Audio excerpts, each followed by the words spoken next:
Praise the Lord. Hallelujah.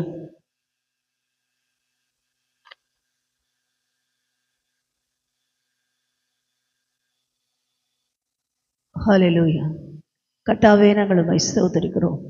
வானத்திலும் பூமியிலும் சர்வதிகாரம் கொடுக்கப்பட்ட எங்கள் அன்பின் நேசரே நாங்கள் உம்மை ஸ்தோத்திரிக்கிறோம். அப்பா, எங்களோடு கூட பேசுகிற தெய்வமே உம்மை ஸ்தோத்திரிக்கிறோம். எங்களுக்கு பிரயோஜனமாக இருக்கிறதை சொல்லிக் கொடுப்பேன் என்று சொன்ன கர்த்தர் இந்த நேரத்தில் எங்கள் மத்தியில் வாங்கப்பா. ஆண்டவரே, இந்த வேத கர்த்தாவே தியானத்தில் எங்களோடு கூட நீங்கள் இருங்க. ஆண்டவரே, இந்த வேதம் ஒரு மகிமையான புத்தகம். இந்த புத்தகத்தில் இருக்கிற எல்லா பொக்கிஷங்களையும் நாங்கள் பெற்றுக்கொள்ளும்படி ஆண்டவரே உடைய கரத்தில் எங்களை அர்ப்பணிக்கிறோம். பரிசுத்த ஆவியானவர் எங்கள் மத்தியில் அசைவாடுங்க. ஆண்டவரே, நீர் எங்களோடு கூட பேசுங்க. இயேசு கிறிஸ்துவின் நாமத்தில் ஜெபிக்கிறோம் பிதாவே, ஆமென். கர்த்தருடைய பரிசுத்த நாமத்துக்கு மகிமை உண்டாகட்டும். கர்த்தர் நல்லவராக இம்மட்டுமாய் கர்த்தர் நடத்தி இந்த திரும்பவுமாய் இந்த வேத தியான பகுதியை நாம் தியானிக்க கர்த்தர் கொடுத்த கிருபைக்காக நன்றி செலுத்துகிறேன். விசேஷமாய் நாம் லேவியர் ஆகமம் வரைக்கும் ஓரளவுக்கு அந்த பலி செலுத்துதல் என்றால் என்னங்கிற வரைக்கும் பார்த்துட்டோம். இப்போ அடுத்தது என்னென்னா எண்ணாகமத்தின் காரியங்களை, சில காரியங்கள் தான், ஏன்னா எல்லாத்தையும் பார்க்க டைம் இருக்காது. எண்ணாகமத்தின் புஸ்தகத்தில் வருகிற சில காரியங்களை நாம் தியானிக்கும் போது அதில் முக்கியமாக 2 நடந்திருக்கும். ஒன்று என்னென்னா அமலேக்கியருடைய யுத்தம். அது மாத்திரமல்ல, 2வது என்னென்னா அங்கே பீலையாமனுடைய காரியங்கள். இது 2ம் தான் ஒரு முக்கியமான ஒரு காரியம் அதில் எண்ணாகமத்தில். மற்ற இதெல்லாம் பேஸ் தான். அதுக்கப்புறம் அதில் பலி செலுத்துறது, அவங்க கிளம்பி போனது, கொடிகள் கொடுக்கப்பட்டது அவர்களுக்கு, கொடி பிடித்து மார்ச் பண்ணணுங்கிறத நம்ம தேவன் தான் நமக்கு சொல்லிக் கொடுக்குறாரு. ஒரு எப்படி ஒலிம்பிக்கில் எல்லா பிளேயர்ஸும் போகும்போது அந்த ஹெட் ஆஃப் த குரூப் என்ன பண்ணுவாங்க, ஒரு கொடியை பிடிச்சிருப்பாங்க. சப்போஸ் ஸ்கூல்னால் அந்த ஸ்கூலுடைய கொடி பிடிச்சிருப்பாங்க. அந்த ஸ்கூலுடைய அந்த குரூப்புடைய படம் போட்டோ இல்லைன்னா முத்திரை போட்டோ ஒரு கொடியை பிடிச்சிருப்பாங்க. அதே போல் ஒரு இதில் மார்ச் பாஸ் பண்ணுற ஒரு போலீஸ் அதிகாரிகளுடைய மார்ச் பாஸ்டாக இருந்தால் அவங்க பண்ணுறதே இதே மாதிரி தான் இருக்கும். அவங்களுக்கு ஒவ்வொரு நாட்டுக்கு ஏற்றாற் போல், தமிழ்நாடு மாவட்டங்களுக்கு ஏற்றாற் போல் சில கொடிகளை பிடித்து அவர்கள் நடந்து போவார்கள். இந்த காரியம்லாம் அது மாதிரி ஒலிம்பிக் லைட் கொண்டு போய் எரிக்கிறது, இதெல்லாமே வேதத்தின் அடிப்படையில், வேதத்திலிருந்து டெவலப் ஆனது தான். கர்த்தருடைய பரிசுத்த நாமத்துக்கு ஸ்தோத்திரம். எண்ணாகமத்தின் புஸ்தகத்தில் நான் பார்க்கும்போது இவர்கள் என்ன செய்தார்கள், ஒவ்வொரு கோத்திரத்துக்கும் கோத்திர தலைவர்கள் கொடிகளை பிடித்து கொண்டு நடப்பார்கள். வேறு யாரும் இல்லை, அந்த பேனர் எடுத்துகிட்டு போகிறது யார், அந்த கோத்திர தலைவர்கள். அவங்களுக்கு யூதா கோத்திரம்னா யூதா கோத்திரத்துக்கு ஏற்ற ஒரு சிம்பல் இருக்குமா, தான் கோத்திரம்னா தானுக்கு ஏற்ற ஒரு சிம்பல் இருக்குமா. இப்படி அவர்களுடைய சிம்பல் படி, அவர்களுடைய அந்த முத்திரையின்படி அவர்கள் கொடிகளை பிடித்து கொண்டு நடந்து போனார்கள். இதெல்லாம் நார்மல், ஒரு சயின்டிஃபிக்காக ஹிஸ்டாரிக்கலாக நமக்கு கொடுக்கப்படுகிற காரியம். அதே நேரத்தில் முக்கியமானது என்னன்னா, ரெவிதீமிலே அவர்கள் செய்த ஒரு யுத்தம், ஒரு மகா பெரிய யுத்தம். வேதத்தில் எங்கேயுமே சொல்லப்படாத ஒரு வார்த்தை அதில் எழுதப்படும். கர்த்தருடைய பரிசுத்த நாமத்துக்கு ஸ்தோத்திரம். அதில் நீங்கள் வீட்டில் தான் வாட்சி பார்க்கணும். ஏன்னா அதிகாரம்லாம் சொல்லிவிட்டு அவள் பைபிள் ஸ்டடிக்கு அர்த்தமே இல்லை. நான் பார்க்குறோம், இந்த எண்ணாகமத்தின் புஸ்தகத்தில் பார்க்கும்போது ஒரு மனிதன் புறப்பட்டு வருகிறான். அவனுக்கு பேர் அமலேக்கியர். இந்த அமலேக்கியர்களோடு என்ன நடக்கும், கர்த்தருடைய யுத்தம் தலைமுறை தலைமுறைக்கும் நடக்கும் என்று வேதம் சொல்லுகிறது. அவங்க என்ன பண்ணாங்க, தேவனுடைய பிள்ளைகள் கடந்து போகும்போது தேவையில்லாமல் அவங்க என்ன செய்தார்கள், சண்டையிட்டார்கள். இந்த அமலேக்கியர்கள் யார் என்று சொல்லும்போது இவருடைய சரித்திரம்லாம் நான் பிற்பாடு சொல்லுகிறேன். அவர்கள் யாரின் வழியில் வந்தவர்கள்னா ஏசாவின் வழியிலே வந்தவர்கள். அது மாத்திரமல்ல, ஏசாவுக்கு முந்தினதான காரியங்கள், அந்த விழுந்து போன சந்ததியிலிருந்து, காயினுடைய சந்ததிகளிலிருந்து புறப்பட்டவர்கள் தான் இந்த அமலேக்கியர் என்று சொல்லி வேத சரித்திரத்தின்படி நம்ம பார்க்க முடியும். இந்த அமலேக்கியர்கள் என்ன செய்தார்கள், யுத்தம் பண்ண வந்தார்கள். இந்த யுத்தம் நடக்கிறது, இதில் பார்க்குறோம். கர்த்தருடைய பரிசுத்த நாமத்துக்கு ஸ்தோத்திரம். சண்டை போடுறாங்க, தோற்று வராங்க, சண்டை போடுறாங்க, தோற்று வராங்க, அவங்களால ஜெயிக்க முடியல. அப்போ தேவன் என்ன செய்தார், ஒரு காரியத்தை சொல்லி கொடுத்தார். அதில் பார்க்குறோம், மோசே என்ன செய்தார் என்று. மோசே போய் என்ன செய்தார், கோலை உயர்த்தி பிடிச்சு ஒரு மலை மேலே உட்கார சொல்லிட்டார். மலை உச்சியில் கூட 2 பேர், ஆரோனும் ஊரும் என்ன செய்தார்கள், 2 பேர் பக்கத்துலேயே நின்றார்கள். 2 பேரும் அவங்களோட கரைகளை தாங்கி பிடித்து கொண்டிருக்கிறார்கள். மோசேக்கு கை தளரும் போதெல்லாம் யோசுவா போய் சண்டை போடுறார். யோசுவா சண்டை போடும்போது மோசேனுடைய கைகள் அப்படியே அந்த கோலை பிடிச்சிருக்க கை தளரும் போது அங்கே அமலேக்கியன் முந்தி வருகிறான். திரும்ப இவருக்கு பிடித்திருக்கிற கை ஓங்கும் போது அமலேக்கியனை இவர்கள் முறியடிக்கிறார்கள். இப்படியே நடந்து கொண்டிருக்குது.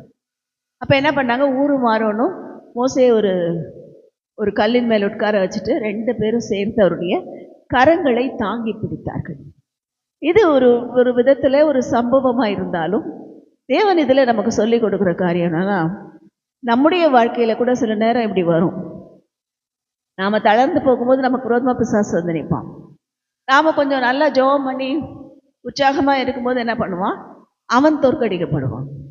இதுதான் நமக்கு நார்மலாக நடக்கிற ஆவிக்குரிய யுத்தம். இந்த யுத்தத்தில் நாம் பார்க்கிறோம், என்ன செய்கிறார், நமக்காக ஊரை போல ஆரோனை போல நமக்காக 2 பேர் ஆண்டவர் கொடுத்துருக்கார். யாருன்னா நம்முடைய ஆண்டவராகிய இயேசு கிறிஸ்து ஒரு புறத்திலும், அது மாத்திரமல்ல இன்னொரு புறத்தில் நாம் ஆராதிக்கிற பரிசுத்த ஆவியானவர் ஒரு புறத்திலும் என்ன செய்கிறார்கள், நம்முடைய கரங்களை தாங்கி பிடிக்கிறார். அப்படி தாங்கி பிடித்து நிறுத்தும் போது நாம் என்ன செய்கிறோம், ஆவிக்குரிய வாழ்க்கையில முன்னேறுகிறோம். நம்முடைய ஆவி யோசுவாவின் ஆவியை போல என்ன செய்கிறது, பிசாசின் ஜனங்களோடு போராடி ஜெயிக்கிறது, இல்லைன்னா தோற்று திரும்புகிறது. இப்போ இது 2க்கும் நடுவில் நான் என்ன செய்யணும், என் கரத்தை தேவன் தாங்கி பிடிக்கணும்னா நான் என்ன செய்யணும்? நிறைய நேரம் நம்ம அது தெரியாம தான் விழுந்து போகிறோம், அல்லது சோர்ந்து போகிறோம். இல்லை எதுக்கு ஜெபம் அப்படிங்கிற மாதிரி ஆயிடுது, இல்லை என்ன குடும்பம் என்ன இது அப்படின்னு ஆயிடுது. ஆனால் நாம் சோர்ந்து போகாமல் தளர்ந்து போகாமல் ஆவிக்குள்ள முன்னேறுவோம் என்றால் நம்முடைய வாழ்க்கை வித்தியாசமாய் மாறும். ஆவிக்குள்ளதான் முன்னேறணும். நம்முடைய முன்னேற்றம்லாம் எப்படி இருக்கணும், ஆவிக்குரியதாகவே இருக்கணும். பரிசுத்த ஆவியில நிரம்பி நிரம்பி நிரம்பி நாம் ஜெபிக்கும் போது நமக்கு உதவி செய்கிற ஆண்டவராகிய இயேசு கிறிஸ்து நமக்காக பரிந்து பேசுவார், நமக்காக விண்ணப்பங்களை ஏறெடுப்பார். எதுக்காக அப்படி எதுக்காக இயேசு எனக்கு ஜெபம் பண்ணுவார்னா, நான் யாரையோ அழிக்கிறதுக்காக ஜெபம் பண்ணுறதுக்கு இல்லை. கர்த்தருடைய பரிசுத்த நாமத்துக்கு ஸ்தோத்திரம். நான் அல்லது எனக்கு பிடிக்காதவங்களெல்லாம் லிஸ்ட் போட்டு இவங்களுக்கெல்லாம் தண்டனை கொடுன்னு கேட்கறதுக்கு இல்லை. இல்லைன்னா எனக்கு என்னென்ன வேணும், அரிசி பருப்பு மிளகா உப்பெல்லாம் வேணும் மளிகை கடையில் போய் கேட்குற மாதிரி இல்லை. இந்த ஜெபம் என்னது, இந்த ஜெபம் வித்தியாசமானது. இது எதுக்காக, ஆவிக்குரிய முன்னேற்றத்திற்காக. ஆவிக்குரிய முன்னேற்றம் வரணும்னா நான் என்ன செய்யணும், அதுக்காக தான் ஜெபம் பண்ணணும். எனக்கு அந்த முன்னேற்றம் வருகிறதுக்கு என்ன செய்கிறார், ஒரு புறத்தில் ஆவியானவர் ஒரு புறத்தில் இயேசு கிறிஸ்துவும் தாங்கி பிடிக்கிறார்கள். என்ன செய்கிறார், நமக்காக பரிந்து பேசுகிறார். எனக்கு ஒன்றும் கனி கொடுக்கல ஆண்டவரே பிதாவே, ஆனாலும் எனக்கு கொஞ்ச நாள் இருக்கட்டும், இன்னும் கொஞ்ச நாள் எக்ஸ்டெண்ட் பண்ணுறார். நம்முடைய வாழ்க்கையில் நான் முன்னேறுகிறதற்கு ஜெயிக்கிறதுக்கு நமக்கு கொஞ்ச நாள் எக்ஸ்டெண்ட் பண்ணி கொடுக்குறார். இப்போ தேவன் செய்கிற இந்த கொஞ்ச நாள் எக்ஸ்டென்ஷனில் ஜெயிக்கணும். ஜெயிக்கிறது தான் முதல் காரியம். அதனால தான் வேதத்தில் சொல்லப்படுகிறது, இந்த அமலேக்கியரோடு தேவனுடைய யுத்தம் தலைமுறை தலைமுறையாக இருக்கும் என்று சொல்லி. தலைமுறை தலைமுறையாக யுத்தம் பண்ணுவேன்னு சொல்லப்பட்ட ஒரு ராஜா யாருன்னா இவன் தான். எத்தனையோ ராஜா இருந்தாங்க, இவனுக்கு மாத்திரம்தான் அந்த காரியத்தை தேவன் சொன்னார். ஏன் அப்படி சொன்னார், அந்த அமலேக்கியனுடைய காரியங்கள் என்னவா இருந்தது அப்படின்னு பார்த்தீங்கன்னா, அவனோட சரித்திர சம்பவத்தில் அமலேக்கியர்கள் பெருகி பெருகி பெருகி ஒரு புறத்தில் ஏசாவின் சந்ததியிலிருந்து வந்தவர்கள் என்று பார்க்கிறோம். கர்த்தருடைய பரிசுத்த நாமத்துக்கு ஸ்தோத்திரம். அப்படி பெருகி பெருகி பெருகி வரும்போது என்ன நடக்கிறது என்றால், கர்த்தருடைய பரிசுத்த நாமத்துக்கு ஸ்தோத்திரம். இந்த ஏசாவின் சந்ததியார் என்ன செய்தார்கள், ஆரம்பத்தில் யாக்கோபை அழிக்க வேண்டும் என்று எப்படி திட்டம் போட்டுக்கிட்டே இருந்தாங்களோ, கடைசி வரைக்கும் அவங்க திட்டம் அப்படியே தான் இருந்தது. கர்த்தருடைய பரிசுத்த நாமத்துக்கு ஸ்தோத்திரம். ஆரம்பத்தில் எப்படி அந்த ஏசா வீட்டார் யாக்கோபை அழிக்க பிளான் பண்ணி எப்படியாவது அழிக்கணும், அவன் வந்தானா அவனை விடக்கூடாது, இதுதான் அவங்களோட எய்மாக இருந்தது. அப்படியே இந்த ஏசாவின் வழி வந்த இந்த அமலேக்கியருடைய காரியமும் அப்படியே இருந்தது. பழி வாங்குற சுபாவத்தோடு இருந்தாங்க. அது மாத்திரம் அவங்களுக்குள்ள பொறாமை இருந்தது, வெறுப்பு இருந்தது, கசப்பு இருந்தது. ஆனால் தேவனை அறிகிற பக்தியோ ஒன்றுமே கிடையாது. கர்த்தருடைய பரிசுத்த நாமத்துக்கு ஸ்தோத்திரம். இப்போ என்ன நடக்கிறது என்றால், ஒரு நாள் வருகிறது. அப்போ தான் என்ன செய்கிறாங்க, கொஞ்ச நாள் அப்படியே அமைதியார் வராங்க அமலேக்கியர்கள். கூட இருந்துக்கிட்டே சண்டை போட்டுக்கிட்டே இருந்தவங்க தான். இப்போ அவங்க ட்ராவல் பண்ணிக்கிட்டே இருக்காங்க. ஒரு நாள் வந்தது. எப்போ வந்துச்சுன்னா, திரும்ப எஸ்தர் புஸ்தகத்தில் வாசிக்கிறோம். இந்த அமலேக்கியர்கள் என்ன செய்தார்கள், அந்த இஸ்ரவேல் ஜனங்களோடு யூதா ஜனங்களோடு திரும்பவுமாய் தங்களுடைய காரியத்தை உயர்த்தினார்கள். கர்த்தருடைய பரிசுத்த நாமத்துக்கு ஸ்தோத்திரம். அது யாருன்னா நமக்கு எல்லாருக்கும் தெரியும்.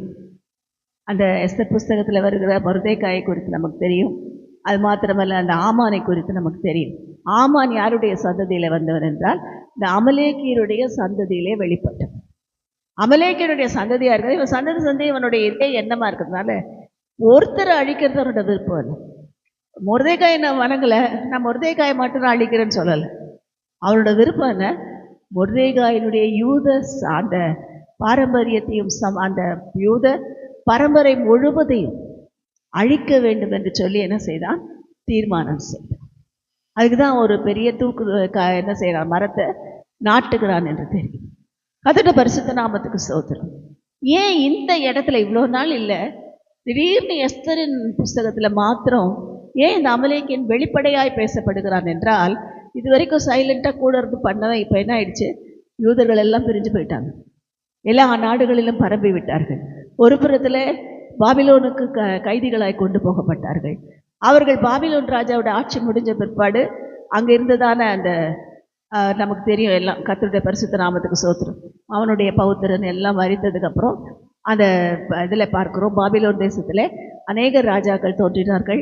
அதில் மேதிய பெர்ஷிய சாம்ராஜ்யம் தோன்றினது, இதெல்லாம் தெரியும். இந்த மேதிய பெர்ஷிய அதிபதிகள் வந்து என்ன செய்கிறார்கள்?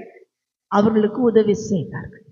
கர்த்தருடைய பரிசுத்த பெர்ஷிய சாம்ராஜ்யம் வர்ற வரைக்கும் என்னோட தந்திரம் நடந்துக்கிட்டே இருக்குது. அகாஸ்வேர் என்கிறவன் அந்த சாம்ராஜ்யத்தில் வந்ததுனால அவன் என்ன செய்தார்கள்? அவனை ஈஸியாக என்ன செய்யலாம், யூதர்களை அழிக்க பயன்படுத்தி கொள்ளலாம் என்று இந்த அமலேக்கியன் ஆகிய ஆகாப் நினைத்தான், ஆமான் நினைத்தான்.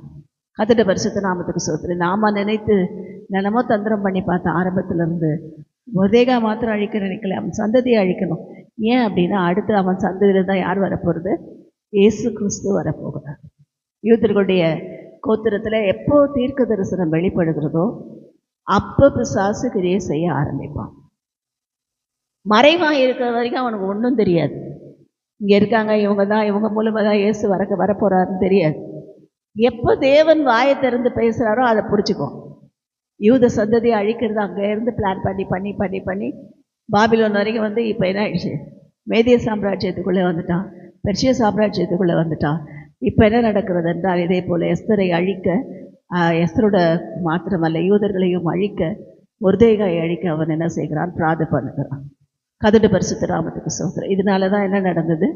அங்கே கர்த்தர் ஒரு பெரிய மாற்றத்தை உண்டு பண்ணும்படி அந்த போராட்டத்தின் நடுவில் எஸ்தரும் எஸ்தருடைய தாதிமார்களும், வேதத்தில் வாசிக்கும் போது எஸ்தருடைய ஒரு பெரிய ஒரு சுபாவம் என்னென்னா, அரண்மனையில் இருந்தாங்க, ராஜாவுக்கு ராணியாக இருந்தாங்க, யாரையும் அவங்க அசைச்சிருக்க முடியாது. ஏன்னா எல்லாம் விக்கிரகத்திலே வாழ்ந்து பழகினவர்கள், விக்கிரக ஆராதனையில் பெரிய ஆட்கள் இவங்களை எப்படி அசைக்கிறதுனா, இந்த அம்மா கூட இருந்துக்கிட்டே தன்னுடைய தாதிமார்கள் எல்லாம் என்ன செஞ்சுட்டாங்க? ஆண்டவர்களை நடத்திட்டாங்க. தன்னோட பிரதானியெல்லாம் ஆண்டவர்களை நடத்திட்டாங்க. அவரே தேவன் என்று சொல்லி யூத கோத்திரத்தை மேன்மை குறித்து சொல்லி எல்லாவற்றையும் சொல்லி என்ன செஞ்சா? அவங்கள எல்லாத்தையும் நடத்த ஆரம்பிச்சிட்டாங்க. கர்த்தருடைய பரிசுத்த நாமத்துக்கு ஸ்தோத்திரம். உபவாசம் எடுக்கும்போது எஸ்தர் மாத்திரம் எடுக்கல, எஸ்தரும் எஸ்தருடைய தாதிமார்கள் அனைவரும்.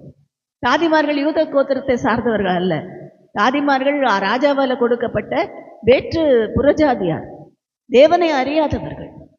அப்போ ஒரு இடத்துல கேப் கிடைச்சாலும் போதும், ஆண்டவரை அறிவிக்கிற வாஞ்சை இருக்கிறவங்களை கர்த்தர் ஆசீர்வதிப்பார். ஒரு சின்ன கேப் தான். அந்த கேப்பில் அவங்க என்ன பண்ணுறாங்க? அங்கே இருக்க அத்தனை பேருக்கும் ஆண்டவரை குறித்து சொல்லிட்டாங்க. இப்போ நமக்கு என்ன கேப் கிடைக்குது? நம்ம என்ன பண்ணுறோம்? நம்முடைய வாழ்க்கையில் எத்தனையோ நன்மை செஞ்சுட்டார். நம்ம இப்போ எப்படி வச்சுருக்காரு ஆண்டவர்? ராஜாத்தியை போல தான் வச்சுருக்காரு, எந்த குறை இல்லாமல் தான் வச்சுருக்காரு. எத்தனையோ போராட்டம் வருதா, ஒன்றும் மேற்கொள்ளாமல் தான் நம்ம கூட இருக்கார். எத்தனையோ கண்ணீர் வருகிறது, அந்த கண்ணீரெல்லாம் மாற்றி மாற்றி ஆனந்த கழிப்பாய் மாற்றி நம்ம நடத்திக்கிட்டு தான் இருக்கார். எல்லா சூழ்நிலையும் நம்ம இன்றைக்கும் ஒழிந்து போகாமல் இருக்கிறது அவரோட கிருபை. நமக்கு கொடுத்த இந்த கிருபை நம்ம உண்மையாக பாரத்தோடு எத்தனை பேரிடத்துல நாம் சொல்லுது? நாம் சொல்கிறதுல தான் ஆண்டவர் மகிமைப்படுவார், இல்லைன்னா ஆண்டவர் கணக்கு கேட்பார். கர்த்தருடைய பரிசுத்த நாமத்துக்கு ஸ்தோத்திரம். அப்போ என்ன நடக்கிறது? நாம் சொல்ல வேண்டியதை சொல்ல வேண்டும், ஜெபிக்க வேண்டியதுக்காக ஜெபிக்க வேண்டும். நம்ம தேவையெல்லாம் அவர் பார்த்துக்குவார். நான் செய்ய வேண்டியது என்னது? நான் என்னுடைய மனதில் முழுவதும் ஒரு ஆத்மாவை குறித்த அந்த பாரம், அந்த கரிசனம், அதை குறித்ததான ஒரு எப்பயுமே எனக்குள்ள ஒரு கண்ணீர் இருந்துக்கிட்டே இருந்தால் தான் நான் என்ன செய்ய முடியும்? ஆத்மாக்களுக்காக ஜெபிக்க முடியும். பார்க்குறோம், இந்த பாட்டை போடுறாங்க, எத்தனை பேருக்கு தெரியும் இது பாவம், இது ஒன்றும் இல்லை, சாதாரண பாம்பை வணங்குறதுக்காகவும் ஒரு மனுஷியை வணங்குகிறதுக்காகவும் இவர்கள் செய்கிற காரியம் என்று சொல்லி நமக்கு தெரியும். எத்தனையோ பேர்கள் பிதாக்கள் செய்தார்கள் என்று நம்ம ஒரு காலத்தில் செஞ்சுட்டு இருந்தோம். இப்படி இவங்களெல்லாம் எப்படித்தான் ரட்சிக்கிறது? அதுக்கு நம்ம தானே எழும்பணும், நம்ம தானே சொல்லணும். அதை தான் தேவன் கேட்குறான். நம்ம போய் சொல்லணும்.